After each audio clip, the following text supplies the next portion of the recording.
NTV time, जनता की बात जनता के साथ। अधिक मुनाफा देने का लालच देकर धोखाधड़ी करने के आरोप में साइबर क्राइम ब्रांच ने तेलंगाना से 2 आरोपियों को गिरफ्तार किया, जिसमें एक आरोपी सेवानिवृत्त सेना का जवान है और दूसरा एक सहकारी बैंक में निदेशक। साइबर क्राइम ब्रांच ने आरोपी अयप्पा नराउला और वेंकटेश्वर अल्लू उर्फ वेंकी को तेलंगाना से गिरफ्तार किया है। गिरफ्तार आरोपी कंबोडियाई गिरोह के साथ मिलकर धोखाधड़ी का रैकेट चला रहे थे। आरोपी भारतीय रुपयों को क्रिप्टो में बदलकर चीन भेजते थे, जिसके तहत कमीशन मिलता था। अयप्पा नरावुला 2017 में सेना से सेवानिवृत्त होने के बाद 3 साल से शेयर बाजार और क्रिप्टो ट्रेडिंग में काम कर रहा था।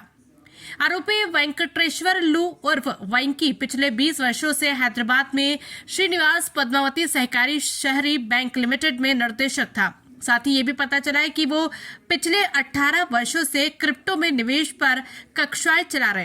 पुलिस जांच के मुताबिक अयप्पा नरावुला टेलीग्राम के जरिए चीनी गिरोह के संपर्क में आए।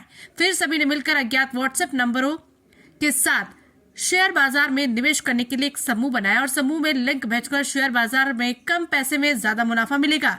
आरोपी वेंकटेश्वर लू के 109 अलग अलग बैंक खातों में धोखाधड़ी का पैसा जमा किया गया। ये दोनों आरोपी रुपयों को USDT में बदलकर विदेश भेजते थे।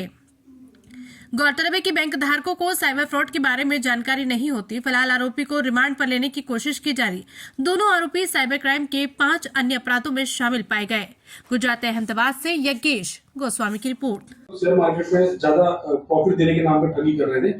कौन है आरोपी और किस तरह से इनको गिरफ्तार किया? साइबर क्राइम अहमदाबाद पे एक FIR हमने रजिस्टर करी थी, जिसमें विक्टिम को पहले एक व्हाट्सएप के मार्फत से एक मैसेज प्राप्त हुआ था, जिसमें उसको बताया गया था कि अगर आप शेयर मार्केट में इन्वेस्टमेंट करेंगे तो आपको तगड़ा प्रॉफिट होगा और उनके लिए वो एडवाइस देंगे। और ऐसा बोल के उनको एक एप्लीकेशन डाउनलोड करवाई गई थी। इनिशियली विक्टिम को पैसा दिया गया था और फिर यही एप्लीकेशन में जब वो कुछ इन्वेस्ट करते थे उसमें तगड़ा प्रॉफिट दिखाया जाता था। ऐसे करके विक्टिम के पास से 80 लाख से ज़्यादा पैसा इन्वेस्ट करा के और उसमें प्रॉफिट दिखाया गया था 7 करोड़। जब विक्टिम पैसा विड्रॉ करने जाता है तो ये पैसा विड्रॉ नहीं होता। इस तरह से विक्टिम को फ्रॉड हुआ था। तो इस FIR की इन्वेस्टिगेशन में हमें मनी ट्रेल जब फॉलो की थी तो कुछ इसमें अमाउंट है वो हैदराबाद की Srinivasa Padmavati cooperative urban bank में ट्रांसफर हुआ था। और जिसके एनालिसिस में हमने 2 अक्यूज को पकड़ा है। एक है स्वामी अयप्पा नराउल्ला और एक दूसरा आरोपी है वो वेंकटेश्वर उर्फ वेंकी। जो स्वामी अयप्पा है वो रिटायर्ड आर्मी मैन है और 3 साल से क्रिप्टो करेंसी का काम कर रहा है। 1 साल पहले उनका कॉन्टेक्ट टेलीग्राम में एक चाइनीज व्यक्ति के साथ हुआ था और ये चाइनीज व्यक्ति के लिए वो अलग अलग क्रिप्टो करेंसी कन्वर्ट करने का काम कर रहा है। और जो दूसरा आदमी है वेंकटेश्वर वल्लू और उर्फ वेंकी, ये Srinivasa Padmavati cooperative urban bank में डायरेक्टर है और वो ये क्रिप्टो ट्रेडिंग का क्लासेस दे रहा है। तो उनके काफ़ी लोगों के उसके बैंक में अकाउंट खुलवा के क्रिप्टो करेंसी के नाम पे ये पैसा ये चाइनीज़ को जो क्रिप्टो करेंसी बेचते थे और ये जो फ्रॉड का पैसा वो ऐसे इनोसेंट जो लोग हैं उसके अकाउंट में जमा करवाया जाता था। और ये दोनों लोग उनके लिए 5 से 10% कमीशन जितना भी टर्नओवर होता था उनका लेते थे। सर, इसमें हमारे कितने मामलों का खुलासा हुआ है? अभी तक ये ध्यान में आया है कि जो इन दोनों ने इसी पर्टिकुलर कोऑपरेटिव बैंक के 109 से ज़्यादा अकाउंट का यूज़ किया है इसी फ्रॉडुलेंट मनी को डिपॉजिट करने के लिए।